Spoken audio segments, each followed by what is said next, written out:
வச்சு பண்ணி காமிச்சேன். ஓ குரலி வித்தையா? சான்ஸே இல்ல. என் வாழ்க்கையில இன்னும் நான் எல்லா குடும்பங்களை பார்க்கணும்னு இருக்கோ எனக்கே தெரியல. வேற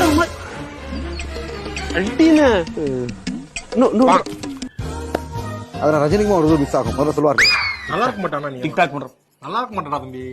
மிஸ் ஆகிறப்ப டக்குன்னு உள்ள அப்படின்னு ஒரு எக்ஸ்பிரஷன் காத்திருக்கு அப்படின்ட்டு நவரசத்தையும் புளியறீங்க.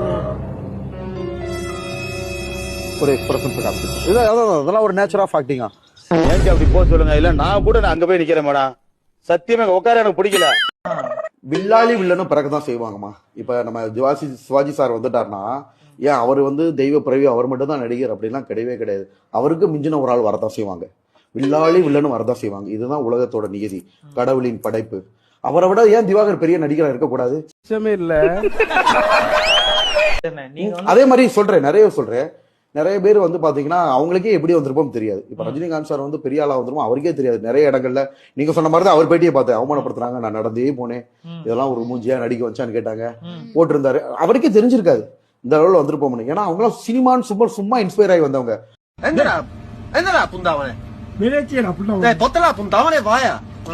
அப்பவே நம்ம மைக்கு பிடிச்சி பேசி அப்ப அவங்கள விட நான் திருப்பி நீங்க என்னமா நீங்க எழுதி வச்சுக்கோங்க, இன்னும் 2 years நம்ம கண்டிப்பா ஜெயிக்கலாம். 10 வருஷம் நான் பட்ட கஷ்டத்துக்கு ஒரு பலன் கிடைக்கும் தலைவா. பழமும் கிடைக்காது, காயும் கிடைக்காது.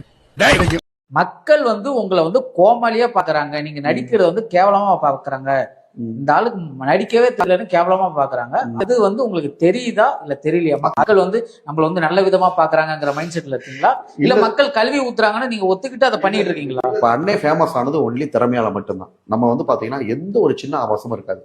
ஒன்லி நடிப்பு திறமை மட்டும்தான். காமெடி பண்றோம். காமெடின்றது எல்லாருக்கும் வராதுமா, அது ஒரு பெரிய கலை.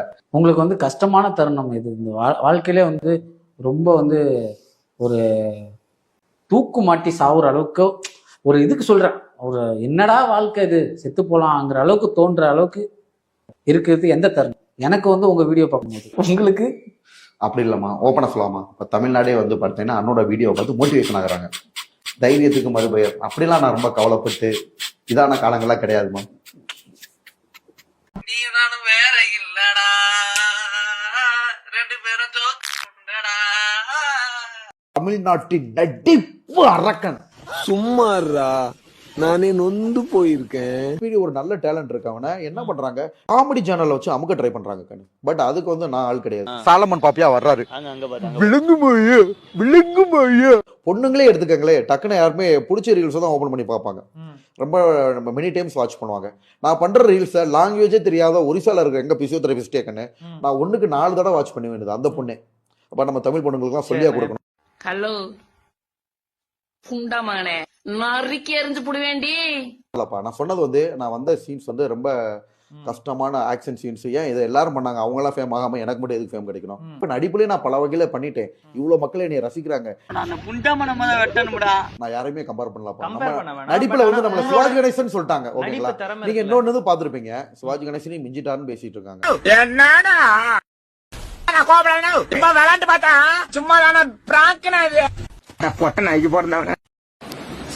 ஹாய், ஹலோ, வணக்கம் மக்களே.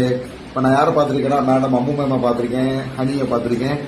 நான் யாரு அப்படின்னு பாத்தீங்கன்னா வாட்டர் மிலன் ஸ்டார், தமிழ்நாட்டோட நடிப்பு அரக்கன் டாக்டர் டி திவாகர். பேசிக்க லூசாடா நீங்க?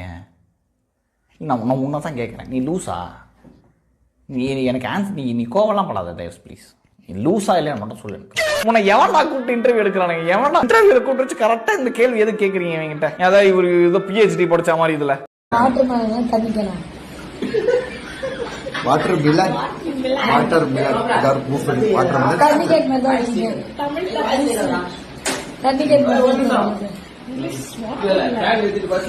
ஸ்டார் தமிழ்நாடே பத்திக்கிட்டு எரியும். நீங்க எனக்கு கிண்டல் பண்ணீங்கன்னு அதுக்குதான் உங்களுக்கு வாட்டர் மிலன் தமிழ்நாடே பத்திக்கிட்டு எரியும் போது வாட்டர் தேவைப்படும்.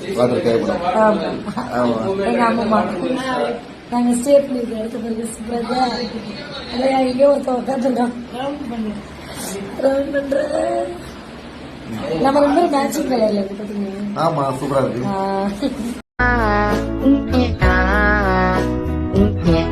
ஆயுதத்தை ஏந்த தெரியாதவன் எல்லாம் தான் ஊருக்குள் பெரிய ஆணுறுப்பு போல் சுற்றித் திரிவதை பார்க்கிறோம்.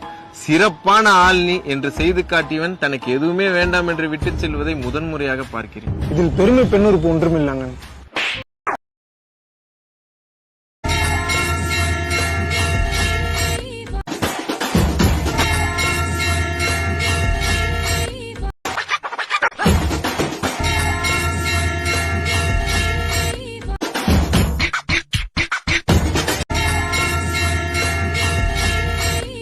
உங்களுக்கு எவ்வளவு அழகா இருக்கு தெரியுங்களா? சரி, நான் இன்டர்வியூ எடுக்க வந்திருக்கேன். actually- ஆங்கர் நல்லா இருக்கணும். மேடம் ஆக்சுவலா மூக்கு மூலியமா பொண்ணுன்னு சொல்லுவாங்களோ, எனக்கு உங்ககிட்ட பிடிச்சதே உங்க நோஸ் தான் மேடம். இவ்வளவு அழகா இருக்கு. இவரோட பல்லு கூட ரொம்ப அழகா இருக்கு மேடம்.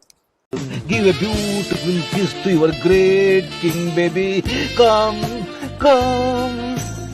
நான் நடிச்சிருவேன் அப்படின்ற மாதிரி சொன்னீங்க. சோ இப்போ நீங்க படத்துக்குள்ள போயாச்சு. சோ அங்க எப்படி சார் ஒரே ஷாட்ல நடிச்சிட்டீங்களா? Super question madam. இல்ல விளையாடி சொல்ல மேடம், நீங்க கேட்டது சரியான கொஸ்டின். உண்மை மேடம், எல்லா டைரக்டர்ஸுமே பாராட்டதான் செஞ்சாங்க. கிட்டத்தட்ட வந்து பாத்தீங்கன்னா 3 படம் நடிச்சோம். 3 படத்துலயுமே சிங்கிள் டேக் ஆர்டிஸ்ட் ஆடி தான் போனாங்க.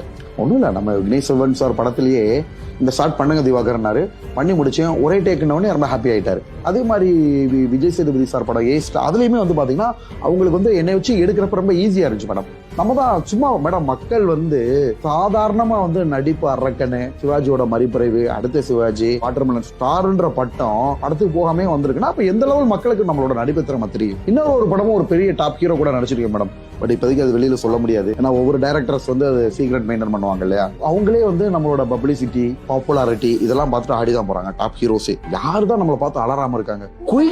குயிக்கா பிளாஸ்ட் ஆகி நான் எழுதுற அந்த கதையை யாராச்சும் ஒரு இடிச்சவா என்று சொல்லணும்னு நாயா அலைகிறேன். ஒரு வயச்சுக்க மாட்டேன். நான் இருக்கிறேங்க. நீங்க எனக்கு சின்ன பிள்ளையில இருந்து கதை கேட்கறதுனா உசுறு. நீங்க கதையை சொல்லல என் உசுரே போயிடும்.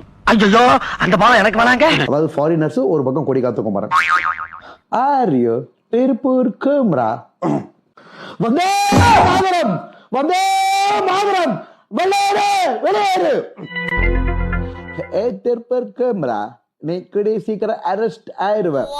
வந்தே மாதரம். ஐயோ என்னாச்சு? தோழி முடிஞ்சாயா பெருசு? ஐயோ சாங்ஸ் பண்ணிடுறோம் மேடம். ஓன் வாய்ஸ்ல கேக்குறீங்களா? நிறைய பேர் கேட்டுக்கிட்டே இருக்காங்க. மின் வெட்டு நாளில் இங்கே மின்சாரம் போல வந்தாயே, வா வா என் வெளிச்ச பூவே வா, உயிர் நீக்கும் உயிலே வா, குழைத்தேன் வா அன்பே, மழை மேகம் வரும்போது மயில் தோகை விரியாதோ, அழைத்தேன் வா அன்பே, காதல் காதல் ஒரு ஜனகாலம் யாவும் அது வரும் மாதம் ஏவல், தொடங்கிய கலை தொடர்கதை அடங்கிய நிலையே. அவனை சொல்லி நிறுத்துங்களேன்டா. நீங்க உட்காந்து மதுரையில தர்பூசணி சாப்பிடுறீங்க, இந்த இடத்துல வர்றீங்க, உங்களை உலகத்திலே பெரிய பில்டிங் ஃபுர்ஜி கலிஃபா கீழே நிக்க வச்சு உங்களை தர்பூசணி சாப்பிட வச்சு நான் பார்க்கணும்னாரு. ஒரு வித்தியாசமான அட்மாஸ்பியருக்கு கொண்டு வந்து துபாய் சிட்டிக்குள்ள எவ்வளவு ஹீரோ மாதிரி காமிச்சிருக்காங்க. அது எத்தனை டைரக்டர் பார்த்து மறந்துருக்காங்க தெரியுங்களா?